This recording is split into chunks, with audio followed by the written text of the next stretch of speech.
Hey friends, welcome to SGT. तो जैसे कि हमने प्रीवियस लेक्चर में पढ़ा था अरिथमेटिक ऑपरेटर्स इन जावा, तो आज हम पढ़ने जा रहे हैं असाइनमेंट ऑपरेटर्स। तो चलिए आज की वीडियो शुरू करते हैं।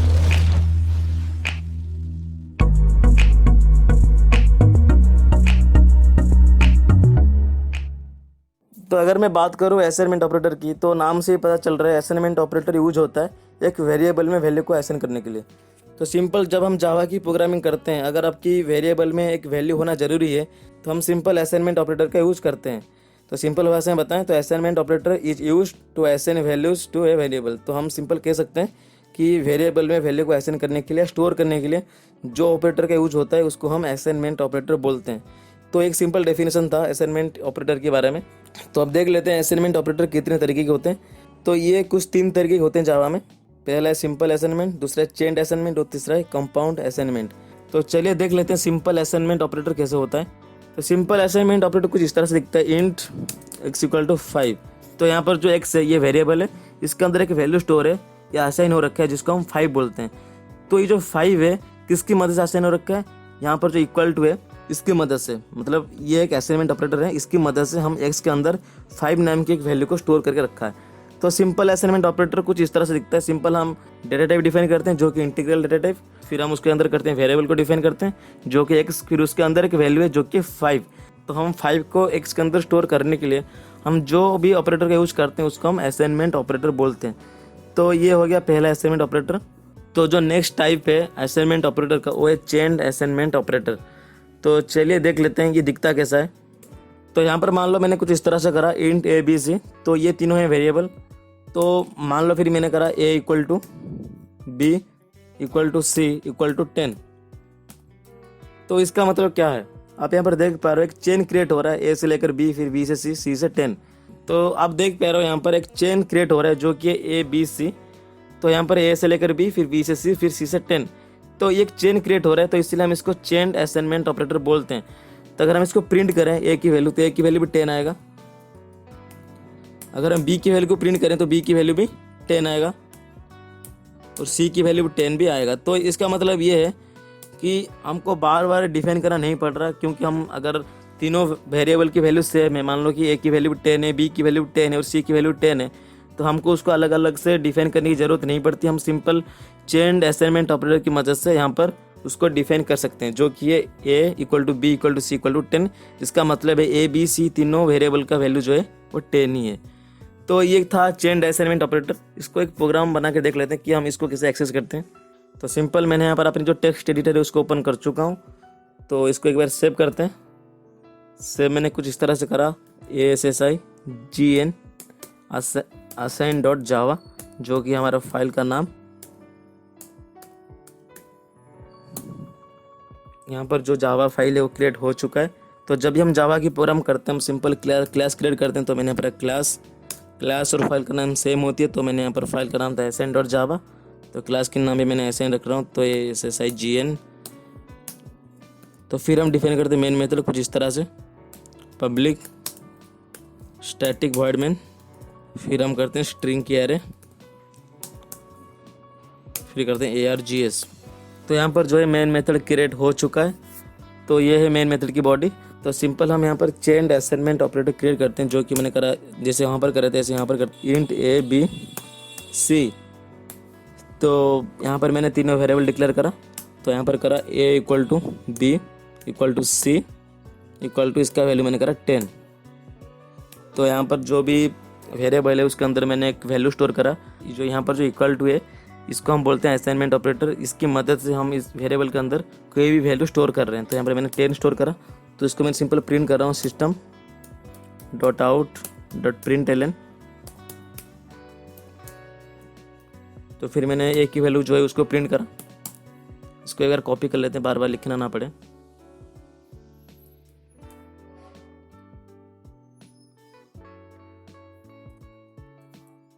तो यहाँ पर मैंने करा b की वैल्यू को प्रिंट, तो यहाँ पर मैंने करा c की वैल्यू को प्रिंट। तो यहाँ पर जो तीनों वेरिएबल है a b c, उनकी वैल्यू जो है उनको मैंने प्रिंट कर चुका हूँ यहाँ पर। तो इसको एक बार सेव करते हैं। सेव करने के बाद जो cmd है उसको ओपन करते हैं ताकि हम प्रोग्राम का कंपाइल और रन कर पाएँ। तो यहाँ पर जो cmd है वो ओपन हो चुका है। तो चलिए कंपेयर करके देख लेते हैं। जावा सी असाइन डॉट जावा, तो ये फाइल का नाम हम हमेशा फाइल का नाम से ही जावा के जो प्रोग्राम्स होते हैं उसको कंपाइल करते हैं। तो यहाँ पर कंपाइल हो रहा है, इसमें कोई भी एरर नहीं है, जो प्रोग्राम है वो एरर फ्री है। तो रन करके देख लेते हैं जावा असाइन। तो यहाँ पर सिंपल एक आउटपुट शो करा है जो कि 10 10 10, जिसका मतलब है ए की वैल्यू 10 है, बी की वैल्यू 10 है और सी की वैल्यू 10 है। तो हम कुछ इस तरह से असाइनमेंट ऑपरेटर का यूज कर सकते हैं जावा की प्रोग्राम में। ये एक चेन्ड असाइनमेंट ऑपरेटर था, मैं यहाँ पर कमेंट करके बता देता हूँ कि ये एक था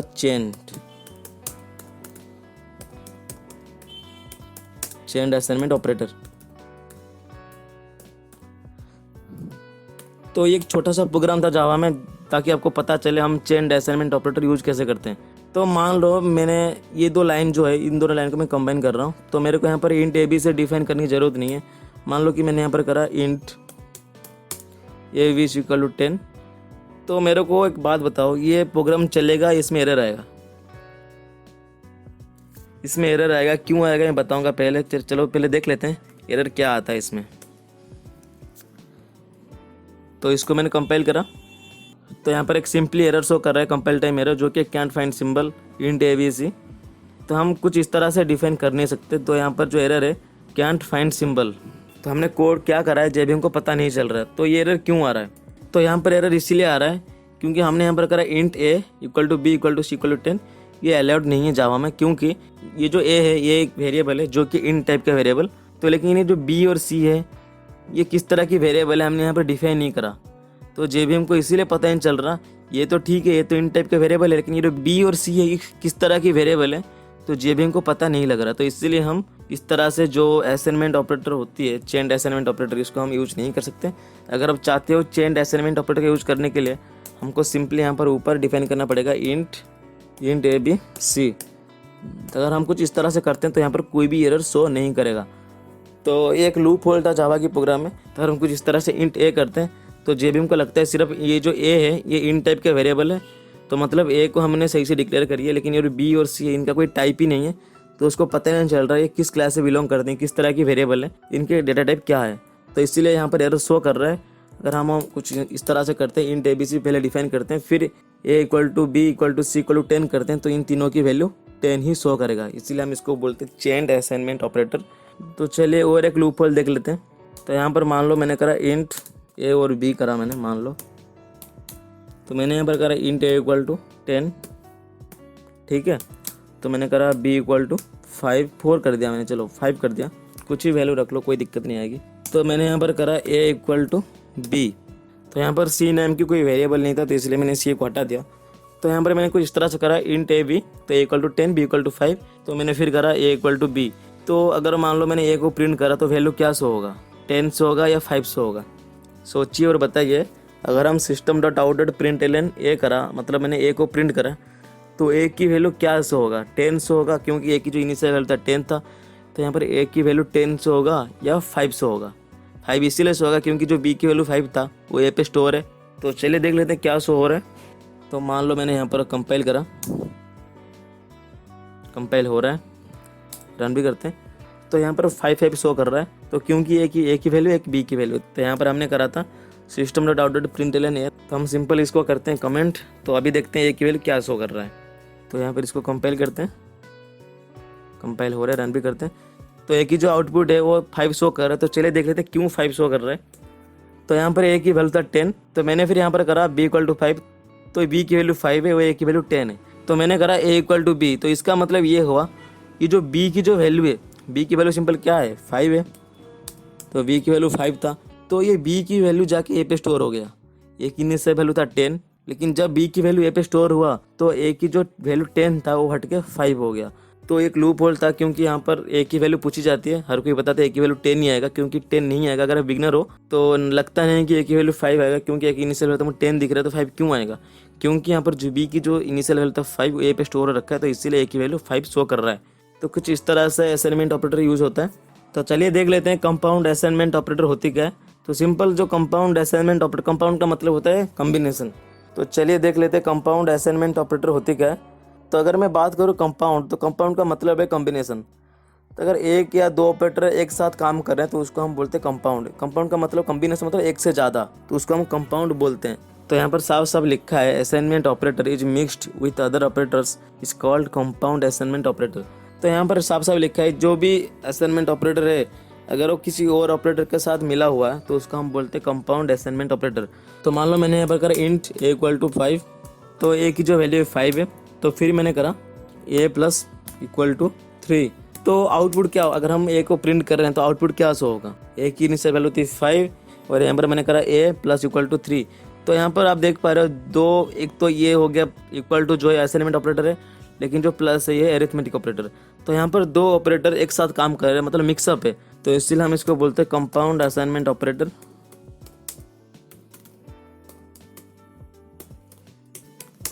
क्योंकि यहाँ पर जो कि ये है एरिथमेटिक और ये असाइनमेंट ऑपरेटर, ये दोनों एक साथ काम कर रहे हैं एक वैल्यू को शो करने के लिए, हम इसलिए इसको बोलते हैं कंपाउंड असाइनमेंट ऑपरेटर।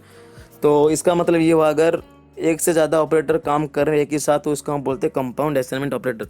तो अगर यहाँ पर मैंने करा ए की वैल्यू को प्रिंट तो क्या शो होगा, ए की वैल्यू 5 था, तो अगर मैंने कुछ इस तरह से करा ए प्लस इक्वल टू 3 तो यहाँ पर ए की वैल्यू जो 8 हो जाएगा, क्योंकि 5 प्लस 3 इक्वल टू 8। तो कुछ इस तरह से हम इसके यहाँ पर जो एडिशन है परफॉर्म कर सकते हैं कंपाउंड असाइनमेंट ऑपरेटर की मदद से। तो चलिए इसको एक बार प्रोग्राम बना के देख लेते हैं कि कंपाउंड असाइनमेंट ऑपरेटर काम कैसे करता है। तो चलिए यहीं से ही कर लेते हैं। तो मैंने यहाँ पर करा इंट ए, तो मैंने यहाँ पर करा इंट ए इक्वल टू 5, ठीक है। तो फिर मैंने करा ए प्लस इक्वल टू 10। तो मेरे को बताइए यहाँ पर जो आउटपुट शो होगा अगर हम ए को प्रिंट कर रहे हैं तो आउटपुट क्या शो होगा। तो चलिए देख लेते हैं। तो मैंने करा system dot out dot println, तो फिर मैंने करा यहाँ पर, इसको कोई ज़रूरत नहीं, तो मैंने यहाँ पर ए की जो वैल्यू उसको प्रिंट करा। तो इसके ऊपर सेव करते हैं। तो यहाँ पर इसको कंपाइल करते हैं जावा CSN.java। तो कंपाइल हो रहा है, इसमें कोई भी एरर नहीं है, रन करके देखते हैं। तो यहाँ पर जो 10 और 5 को ऐड करते हैं तो यहाँ पर जो वैल्यू शो हो रहा है वो हो रहा है 15। तो कंपाउंड असाइनमेंट ऑपरेटर कुछ इस तरह से काम करता है। तो चलिए देख लेते हैं और क्या क्या कंपाउंड असाइनमेंट ऑपरेटर अवेलेबल है।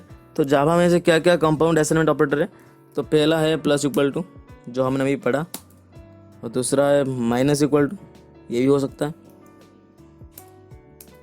और तीसरा है मल्टीप्लिकेशन इक्वल टू और डिवीजन इक्वल टू, ये चारों तो हो गए। इसके अलावा है एंड इक्वल टू, फिर है और इक्वल टू, ये और एक राइट शिफ्ट इक्वल टू और लेफ्ट शिफ्ट। तो ये कुछ है कंपाउंड असाइनमेंट ऑपरेटर जो कि जावा में अवेलेबल है। एक है plus equal to, minus equal to, multiplication equal to, division equal to, and equal to, और इक्वल टू, ये है राइट शिफ्ट, ये है लेफ्ट शिफ्ट। तो कुछ इस तरह से हम कंपाउंड असाइनमेंट ऑपरेटर को यूज करते हैं जावा की प्रोग्राम में। तो हमने यहाँ पर सिर्फ प्लस इक्वल टू को ट्राई करा है। आप ये सारी जो ऑपरेटर हैं इसको ट्राई करके देखिएगा अपने सिस्टम में। तो अगर कहीं भी फंसते हुए कुछ भी एरर आता है तो सिंपली जो ईमेल आईडी नीचे मेंशन रखा है इसमें आपका डाउट पूछ सकते हो। तो ये था कुछ कंपाउंड असाइनमेंट ऑपरेटर्स इन जावा। तो चलिए कंपाउंड असाइनमेंट ऑपरेटर का कुछ लूप होल्स है उसके बारे में डिस्कस कर लेते हैं। तो जब हम इंक्रीमेंट डिक्रीमेंट ऑपरेटर पढ़ रहे थे तो हमने पढ़ा था difference between B++ and B+1। तो शायद आपको पता हो B++ कैसे काम करते हो, B+1 कैसे काम करते हैं। अगर मान लो मैंने कुछ इस तरह से करा B प्लस इक्वल टू 1, तो इसका मतलब यही हो रहा है अगर V की वैल्यू 10 है तो यहाँ पर ये बढ़ के 11 हो जाएगा। अगर B की वैल्यू 10 है, 10 + 1 11 हो जाएगा, तो यहाँ पर भी वही 10 + 1 11 ही हो रहा है। तो ये तीनों की बीच में डिफरेंस क्या है, तो हमने पढ़ा था B+1 जो होती है उसमें कोई टाइप कास्ट नहीं हो रहा, क्योंकि अगर मान लो मैंने यहाँ पर करा बाइट B = 10, तो फिर मैंने करा B++, और एक मैंने करा B+1, फिर मैंने करा B, ये जो कंपाउंड असाइनमेंट ऑपरेटर उसको यूज़ कर रहे हैं हम। तो कुछ मैंने इस तरह से तीनों डिक्लेयर करा।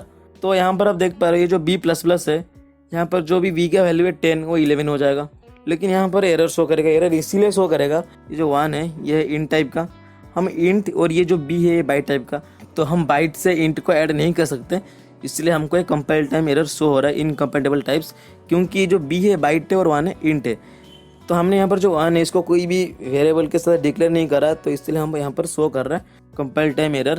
तो हम बाइट से इंट को ऐड नहीं कर सकते। तो अगर मान लो मैंने कुछ इस तरह से करा, बाइट टाइप कास्ट करना होगा। अगर आप चाहते हो जावा की प्रोग्राम को इस तरह से करने के लिए, आप सिंपली टाइप कास्ट करिए बाइट, फिर हम करते हैं b+1। तो अगर हम कुछ इस तरह से करते हैं तो हमको कोई भी कंपाइल टाइम एरर शो नहीं होगा, क्योंकि ये जो पूरा लाइन है ये बाइट पे टाइप कास्ट हो चुका है।